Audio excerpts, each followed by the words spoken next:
그래서 저는 앞으로 로봇이 많은 일을 해줄 거라고 보고 있어요. 노래가 문제 심각하거든요. 그 수발을 누가 들어줘야 되겠어요? 로봇이 들어줄 수밖에 없습니다. 그래서 일자리 줄어들면 뭐 해야 되냐? 로봇 관련주를 사시면 되죠. 비트코인 네. 투자는 좀 어떻게 생각하세요? 저는 그것도 사셔야 된다고 생각합니다. 배당주 투자 어떻게 생각하세요? 꼭 하셔야 된다고 봅니다. 꼭. 부동산 집값에 영향을 미치는 게 주가, 금리, 대출 금액이에요. 특히 로봇은 우리가 관심을 가져야 될 것 같습니다. 네. 저 얼마 전에 울산에 있는 공장, 포항에 있는 공장 가봤더니요. 공장에 사람들이 거의 없어요. 아, 그래요? 누가 일을 하냐면 기계, 로봇이. 사람들 어디가 있나 찾아봤더니 연구 개발하는데, 컴퓨터 통제하는데. 그래서 얼마나 많은 사람이 필요하겠어요. 제가 얼마 전에 미국 경제학자가 쓴 그 칼럼을 한번 봤는데요. 앞으로 그 제조업 공장에서는 개 한 마리, 사람 한 사람 있으면 될 것이다. 사람이 왜 필요하냐, 개 밥 주기 위해서. 자기 밥 주는 주인이 졸다가 기계에 갇히지 않을까. 네. 어떤 일부 앞서가는 사람들은 로봇세를 도입해야 된다고 이야기하고 있지 않습니까?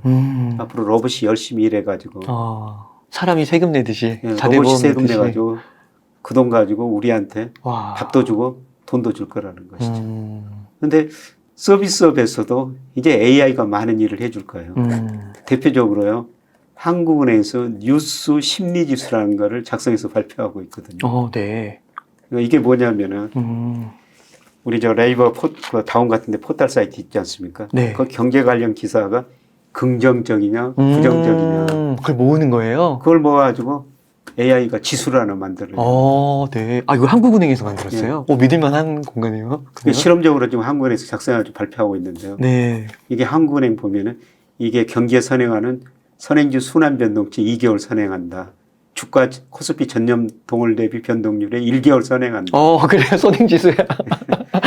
모든 경제 변수에 그게 선행한다고 지금 이야기하고 있거든요. 진짜요? 검증을 해봐야 돼요. 와. 네, 그런데 같이 재밌네. 그래프를 그려보니까 코스피 지수 자체하고는 거의 그 동행이더라고요. 그래요? 근데 그거를 사람이 아니라 이제 AI가 해준다는 거예요. 그래서 저는 앞으로 로봇이 많은 일을 해줄 거라고 보고 있어요. 와. 지금 우리 인구 고령화가 심각한 상태거든요.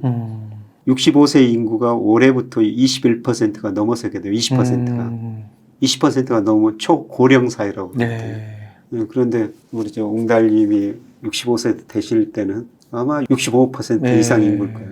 노령화 문제 심각하거든요. 그 수발을 누가 들어줘야 되겠어요? 로봇이 들어줄 수밖에 없습니다. 로봇 산업도 커질 수밖에 없군요. 요새 그 식당 같은 데 가보면은 맞아요. 뭐 음식 중국집에서 로봇이 해주더라고요. 로봇이 와서 배달해주고 네. 우리가 뷔페 같은 데 가보면은 로봇이 어떻습니까? 접시 거기다 올려놓으면 다 수거해 가거든요. 요즘에 커피도 로봇이 타더라고요. 로봇이 타더라고요.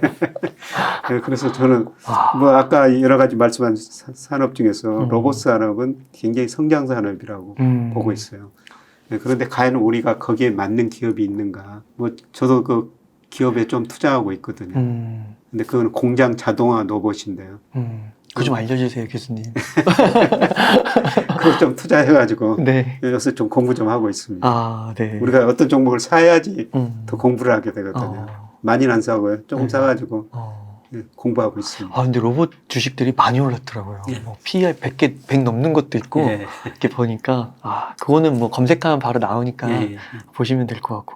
교수님, 요거는 이제 주가랑은 좀 관계가 없고, 갑자기 말씀드리면서 좀 궁금한 건데, 그 일자리의 미래 있잖아요. 이렇게 로봇이 늘어나면 진짜 일자리가 줄까요? 그거는 앞으로 좀 더 분석해 봐야 될 거예요. 그런데 뭐 산업혁명이 일어나고 그럴 때마다 일자리 줄어든다고 막 로다이트하고 막 그랬잖아요. 그렇지 않습니까? 근데 일자리 줄지 않았어요. 일자리도 계속 늘었죠. 그런데 그 제조업 일자리는 계속 줄어들고 있더라고요. 미국도 줄어들고 우리나라도 제조업 일자리는 계속 줄어들고 있어요. 제조업은 로봇이 한다는 거죠. 그런데 서비스업 측면에서는 로봇을 만드는 사람들 이런 거 서비스업에서는 일자리가 그렇게 줄어들 것 같지는 않습니다. 그런데 그동안 그 로봇이 공장에서만 일했는데요.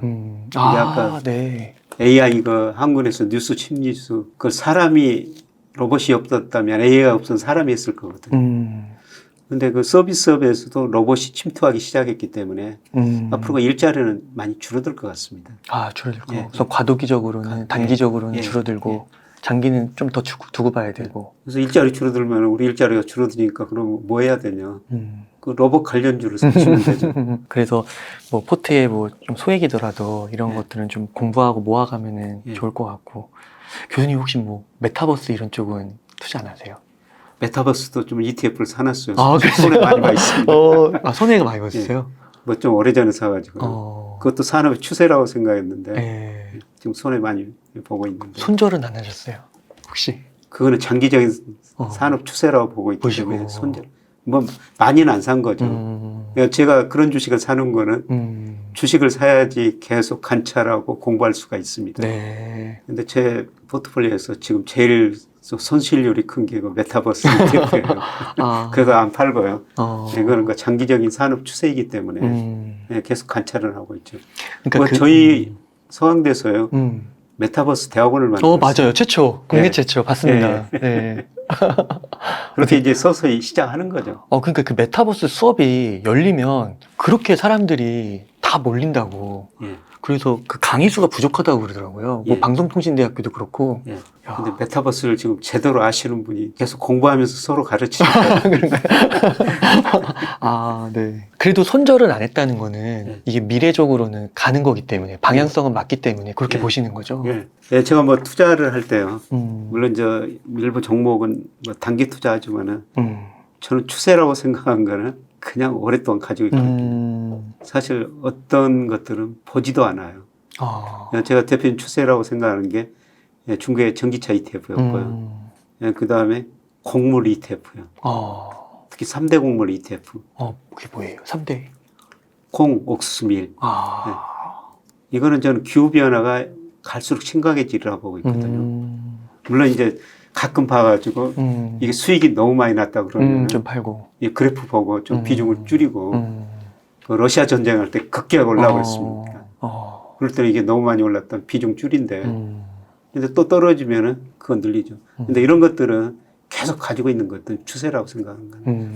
추세라고 생각했는데 메타버스는 아직은 그게 아주 초기인 것 같습니다. 네. 교수님 그럼 메타버스 얘기가 나와서 혹시 그 암호화폐 있잖아요. 비트코인 투자는 좀 어떻게 생각하세요? 저는 그것도 사셔야 된다고 생각합니다. 그러세요? 일부에서는 그게 화폐의 기능은 못한다. 화폐 기능 못할 겁니다. 거래적 기능 뭐 별로 못할 거예요. 남미 볼리비아인가요? 아르헨티나, 베네수엘라. 얼마 전에 그 정부가 비트코인을 맞아요. 그 국가 화폐로 도입했다 지금 실패하고 있지 않습니까? 맞아요. 거래적 수단은 안 될 거예요. 근데 투자 수단으로는 계속 남아 있을 거예요. 자산으로는. 비트코인을 지금 좋아하는 사람들은 얼마나 많습니까? 그 사람들이 계속 거래를 할 거예요. 제가 비트코인을 싫어하더라도요. 그 좋아하는 사람들, 비트코인이 앞으로 성장한다는 사람들, 그런 사람들은 계속 그런 거래를 할 거거든요. 그래서 남아 있을 거고요. 근데 물론 좀 우리나라 최근에 일부 실체들이 없는 것들, 이런 것들은 없어질 수밖에 없는데요. 근데 제가 비트코인을 투자해야 된다고 말씀드린 거는 앞서 말씀드리겠었으면 저는 장기적으로 달러 가치가 하락하리라고 보고 있어요. 비트코인이 왜 등장했냐면 2008년 미국의 금융위기 때 등장한 거거든요. 너무 많이 찍어내가지고. 그때 달러 세계 중앙은행의 애완 보유 비중 중 달러 비중이요. 2000년에 71%였어요. 근데 작년에 59%로 떨어졌어요. 사람들이 세계 중앙은행이 달러를 안 갖는 거죠. 그만큼 과거처럼 못 믿겠다는 거예요. 그렇구나. 그래서 저는 비트코인 같은 가상화폐가 등장했고요. 앞으로 달러 가치가 떨어지면서 대체 투자 자산으로서는 남아있으리라고 보고 있습니다. 그러니까 중국도 그 미국 국채를 2010년인가 그때부터 안 산다고. 2013년에 한 1조 3천억 달러 정도 가지고 있었는데 최근 올해 6월 통계 보니까 한 9,700억 달러. 많이 팔았네요. 많이 팔았어요. 중국이 그 돈 가지고 금사하고 있습니다. 그렇구나. 달러 못 믿겠다. 그렇구나. 그러면은 지금 비트코인도 한 60~70% 빠졌는데 지금도 괜찮은 가격대라고는 보시나요? 저는 뭐 괜찮은 가격대. 60~70% 빠졌으면. 근데 많이 투자하시는 마시고 투자 자산의 10% 이내. 지금 댓글에 삼성전자랑 비트코인이 같이 욕을 먹는 이 시기거든요. 욕 많이 얻어먹을수록 두 개가 같이 찍죠. 그래서 그렇게 비트코인도 미래의 달러를 대체할 수 있는 하나의 그러니까 달러가 없어지는 투자 자산으로서. 달러가 없어지거나 막 그러진 않죠. 없어지지는 않죠. 가치가 상대적으로 떨어지는 거예요. 교수님, 그리고 또 이제 4분기에 들어서면서 좀 연말이 이렇게 다가오고 있는데 배당주 투자 좀 어떻게 생각하세요? 저는 뭐 연말 뭐 연초건 배당주 투자는 꼭 하셔야 된다고 보거든요. 꼭. 저는 뭐 돈 생기면은 은행에도 안 맡깁니다. 배당을 많이 주는 회사 주식, 우리가 은행에 정기적금 뭐 예금 들지 않습니까? 네. 그처럼 돈 생길 때마다 배당을 많이 주는 회사 주식 사죠. 대표적으로 제가 유튜브 방송 나올 때마다 KT 같은 주식 한번 고려해 보십시오. 통신주인데요. 근데 그게 배당 수익률이 올해 5%가 넘을 거거든요. 네. 근데 올해 코스피는 20% 이상 떨어졌는데 이 회사 주가는 20% 올랐어요. 아, 그랬어요? 예. 이것도 그러니까 먹고 저것도 여기서 먹고. 많이 올랐기 때문에 뭐 많이 오를 가능성 낮지만 저는 뭐 시기에 관계없이 그냥 배당 투자는 꾸준히 해야 된다. 그러면은 포트가 100이면은 한 어느 정도 가져가면 좋을까요? 배당주는? 그렇죠. 그거는 뭐 개인 투자 성향에 따라 다릅니다. 좀 보수적이면 많이 가져가고. 한 20% 정도 배당 투자하고 있습니다. 네. 그럼 KT는 통신주고 예. 또 배당주 하면 은행주나 막 증권주 이런 것도 좀 있잖아요. 예. 이 중에서 통신주가 좀 낫다고 보시는 건가요? 예, 지금 저 은행주나 금융 지주회사들 배당 수익률이 8% 10% 되는 거 많이 있거든요. 맞아요. 지금 많이 싸졌어요. 예, 그런데 제가 거기 금융주에 투자하는 거는 이것들이 변동성이 좀 크거든요. 근데 KT 같은 거는 변동성이 상대적으로 적죠. 아, 더 적으니까. 그렇죠. 근데 저는 지금 금융주도 싸졌다고 보고 있거든요.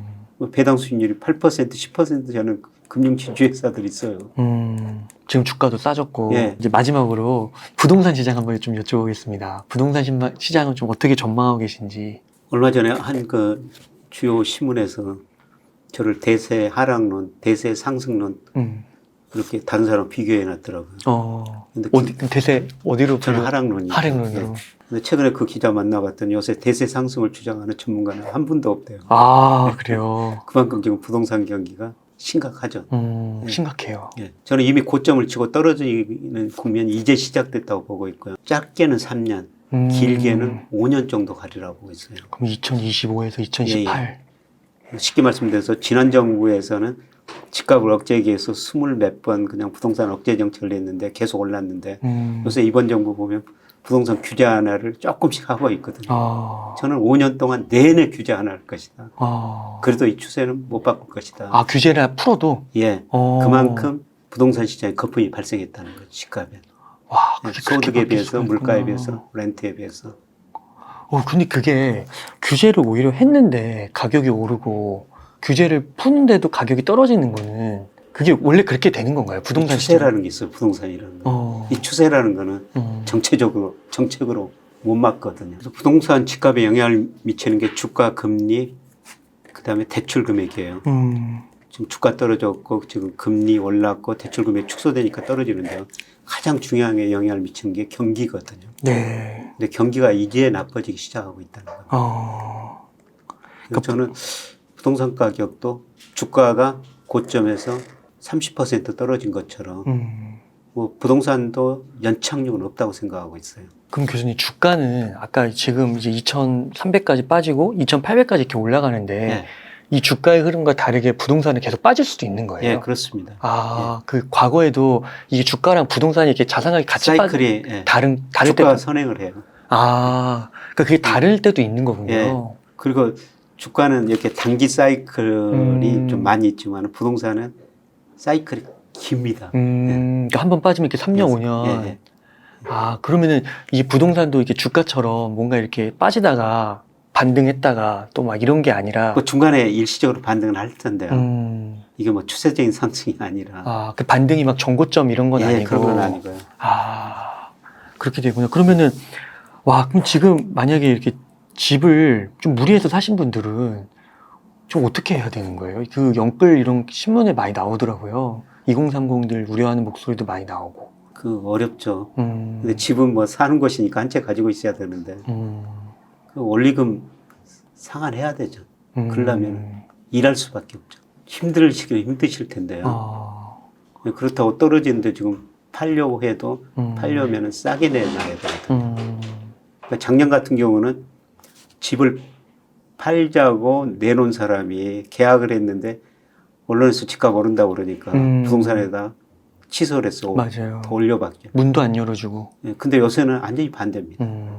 살려는 사람이 부동산에서 계약했는데 요새 오늘 또 어떤 대표님 일간신문에서 뭐 어디가 몇 억 떨어졌다, 뭐 30% 떨어진 적도 있다.